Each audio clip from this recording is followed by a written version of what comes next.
달콤한 말씀 행복한 하루 오늘 함께 나누실 말씀은 누가복음 11장 1절부터 13절까지 말씀입니다. 예수께서 한 곳에서 기도하시고 마치심에 제자 중 하나가 여짜오되 주여, 요한이 자기 제자들에게 기도를 가르친 것과 같이 우리에게도 가르쳐 주옵소서. 너희는 기도할 때 이렇게 하라. 아버지여, 이름이 거룩히 여김을 받으시오며 나라가 임하시오며 우리에게 날마다 일용할 양식을 주시옵고 우리가 우리에게 죄 지은 모든 사람을 용서하오니 우리 죄도 사하여 주시옵고 우리를 시험에 들게 하지 마시옵소서 하라. 너희 중에 누가 벗이 있는데 밤중에 그에게 가서 말하기를 벗이여 떡 3덩이를 내게 구워달라. 내 벗이 여행 중에 내게 왔으나 내가 먹일 것이 없노라 하면 그가 안에서 대답하여 이르되 나를 괴롭게 하지 말라. 문이 이미 닫혔고 아이들이 나와 함께 침실에 누웠으니 일어나 네게 줄 수가 없노라 하겠느냐. 내가 너희에게 말하노니 비록 벗됨으로 인하여서는 일어나서 주지 아니할지라도 그 간청함을 인하여 일어나 그 요구대로 주리라. 내가 또 너희에게 이르노니 구하라. 그러면 너희에게 주실 것이요, 찾으라. 그러면 찾아낼 것이요, 문을 두드리라. 그러면 너희에게 열릴 것이니 구하는 이마다 받을 것이요, 찾는 이는 찾아낼 것이요, 두드리는 이에게는 열릴 것이니라. 너희 중에 아버지 된 자로서 누가 아들이 생선을 달라 하는데 생선 대신에 뱀을 주며 알을 달라 하는데 전갈을 주겠느냐. 너희가 악할지라도 좋은 것을 자식에게 줄 줄 알거든 하물며 너희 하늘 아버지께서 구하는 자에게 성령을 주시지 않겠느냐. 자녀가 어릴수록 밤에 잠을 재우려면 큰 수고가 필요합니다. 아이들이 도통 일찍 자려고 하지 않기 때문이죠. 그러다가 가끔은 그렇게 겨우 재워놓으면 어디선가 큰 소리가 나서 아이들이 깰 때가 있는데 여간 스트레스가 심한 게 아닙니다. 그래서 요즘 배달 음식을 시킬 때도 아이가 있으니 초인종을 누르지 마세요, 문 앞에 두고 가세요 라는 옵션이 있을 정도입니다. 그런데 만약 누군가 아주 늦은 저녁에 어린아이를 키우는 집에 찾아와서 초인종을 누른다면, 방문을 두드린다면 그것은 이제 너와 나는 원수가 되는 거다라는 선전포고나 다름이 없습니다.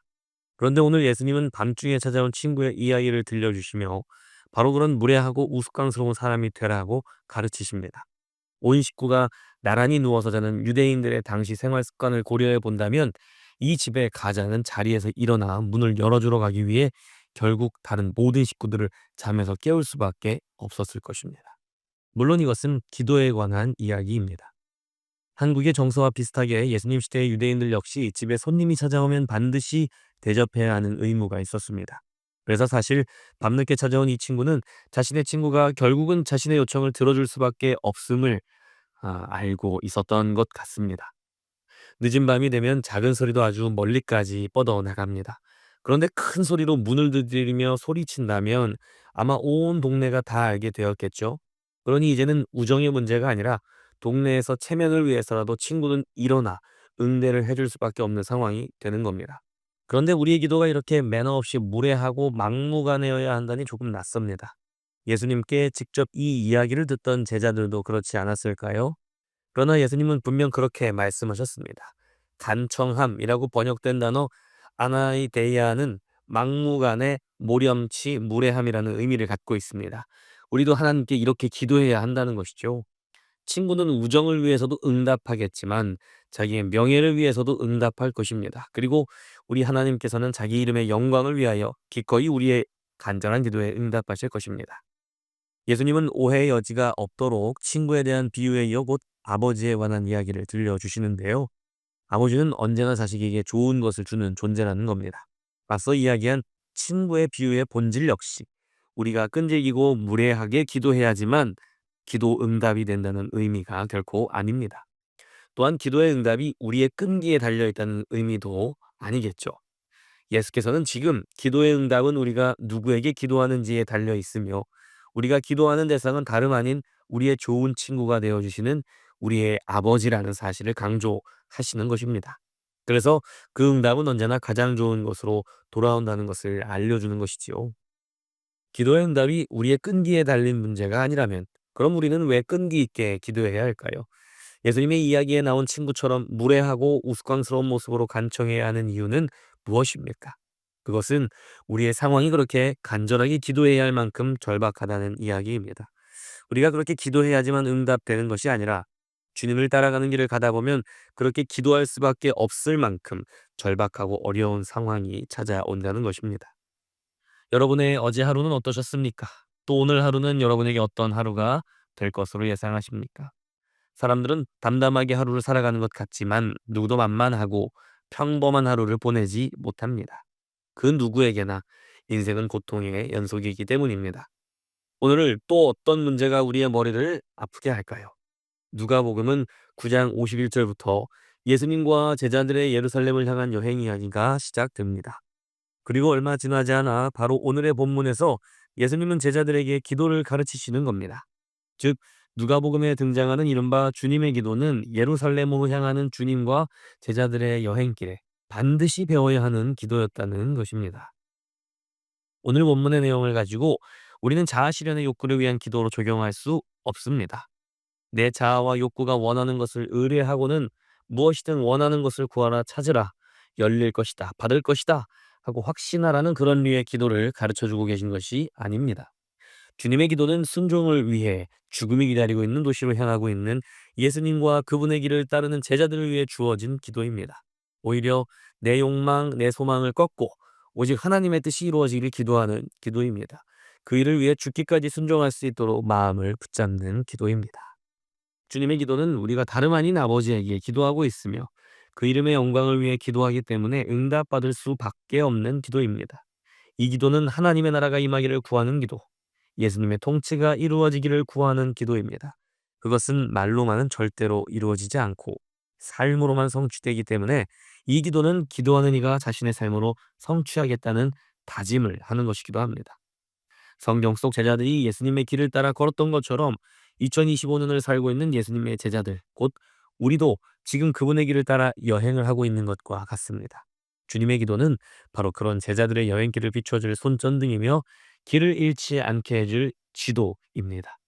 예수님은 주님의 기도를 가르치시며 제자들에게 용서에 대하여 또한 강조하셨습니다. 예루살렘으로 향하고 계시는 예수님은 이제 곧 여행의 끝자락에서 희생과 용서로 온 세상을 구원하실 것입니다. 그리고 제자들에게도 용서의 길을 걸으라고 요청하시는 겁니다. 왜냐하면 예수님이 세상과 맞서 싸우실 때 사용하실 가장 강력한 무기가 바로 희생과 용서이기 때문입니다. 그리고 그 무기가 강력한 이유는 예수님이 무죄한 분이시기 때문입니다. 세상 권세를 잡은 자의 무기는 분노, 시기, 질투, 투쟁, 쟁탈, 약탈, 속임수, 복수 따위의 것들입니다. 우리의 매일이 결코 만만치 않은 이유가 바로 이것들 때문이죠. 우리는 이것을 이겨낼 힘이 없습니다. 우리는 수많은 시간 동안 바로 이런 세상의 무기들에 맞서다가 터지고 깨져서 쓰러지기 일쑤입니다. 맞서면 맞설수록 절망을 경험합니다. 그래서 시간이 지나면 나도 그들 중에 하나가 되어 험악한 길에 들어서곤 하는 것입니다. 용서하기보다 복수하고 희생하기보다 이용하는 편이 훨씬 더 쉽고 편안합니다. 그런데 2000년도 더 전에 한 사람이 나타났습니다. 세상은 우리에게 행한 것과 똑같이 그에게 각종 무기로 공격했지만 그는 모조리 두들겨 맞고만 있었습니다. 그리고 끝내 숨을 거두었습니다. 그런데 그는 아무런 죄가 없는 사람이었습니다. 세상이 무고한 사람을 잔인하게 죽인 것입니다. 그리고 그분은 부활을 통해 세상의 민낯을 낱낱이 드러내 버리십니다. 누가 진짜 죄인인지 보여주신 것입니다. 이것이 바로 예수께서 세상과 맞서시며 사용하신 강력한 무기입니다. 바로 희생과 용서 말입니다. 그리고 예수의 제자들이 걸어야 할 길이 바로 이것입니다. 희생과 용서. 희생과 용서로 우리가 찢기고 부서진 후에 세상은 자신의 민낯을 보게 될 것입니다. 험악한 세상에서 희생과 용서로 살아간다는 것, 예수의 제자로 살아간다는 것, 그 여행길에 함께한다는 것은 결코 쉽지 않은 일입니다. 그리스도인으로서 복음에 부끄럽지 않게 오늘 하루를 잘 살아내는 것만으로도 버거운 것이 우리의 현실입니다. 그래서 예수님의 제자들은 때론 무례하고 때론 막무가내로 기도할 수밖에 없는 것이지요. 우리에게는 기도가 필요합니다. 내 욕망, 내 자아 실현을 위한 기도가 아니라 우리 아버지의 꿈을 위한 기도. 그분의 뜻대로 모든 것이 완성되는 그날을 위해 나의 삶을 드리는 기도가 필요합니다. 그 일에 함께할 수 있도록 우리의 마음을 붙잡는 기도가 필요합니다. 때로는 간절하고 막무가내식의 기도여도 말입니다. 오늘 하루를 예수님의 제자답게 그분의 길을 이탈하지 않고 온전히 잘 따라갈 수 있도록 간절히 기도합니다. 오늘의 적용 질문입니다. 첫째, 오늘 하루 가장 걱정되고 두려운 일은 무엇입니까? 두 번째, 어떤 상황에도 예수님의 길을 이탈하지 않기 위해 붙잡아야 할 나의 기도의 제목은 무엇입니까? 끝으로 이렇게 함께 기도하겠습니다. 아버지여, 이름이 거룩히 여김을 받으시오며 나라가 임하시오며 우리에게 날마다 일용할 양식을 주시옵고 우리가 우리에게 죄 지은 모든 사람을 용서하오니 우리 죄도 사하여 주시옵고 우리를 시험에 들게 하지 마시옵소서.